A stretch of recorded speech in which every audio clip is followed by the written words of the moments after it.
Hello everyone, আসসালামু আলাইকুম। কেমন আছো সবাই? আশা করি সবাই ভালো আছো। আজকে হচ্ছে চিকেন কষার রেসিপি করব।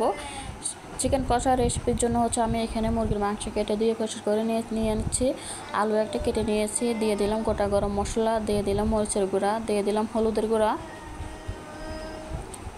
জিরার গুঁড়া, পেঁয়াজ বাটা, রসুন বাটা, আদা বাটা, গরম মশলা বাটা,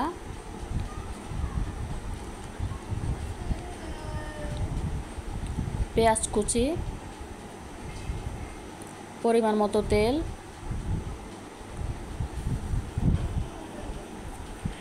ভালো করে মাখিয়ে নিতে হবে। এমনভাবে মাখাতে হবে চিকেন থেকে একটা ফ্লেভার বের করতে হবে। মাখাতে মাখাতে একদম মাখিয়ে একদম হালুয়ার মতো করে ফেলতে হবে।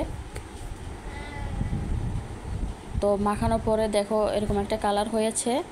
তো ঢেকে চুলায় বসিয়ে দিব। লো আছে চিকেনটাকে কষিয়ে কষিয়ে রান্না করে নিব। ভালো করে কষাতে হবে, একটু পর পর নেড়ে দিতে হবে, না হলে তলায় লেগে যেতে পারে। তো দেখো আমার চিকেনের কালারটা জাস্ট অসাধারণ। আমার চিকেন কষা রেসিপি হয়ে গিয়েছে। আমার রেসিপি যদি ভালো লাগে তাহলে প্লিজ চ্যানেলটি সাবস্ক্রাইব করবেন, আমার পাশে থাকবেন। আল্লাহ হাফেজ।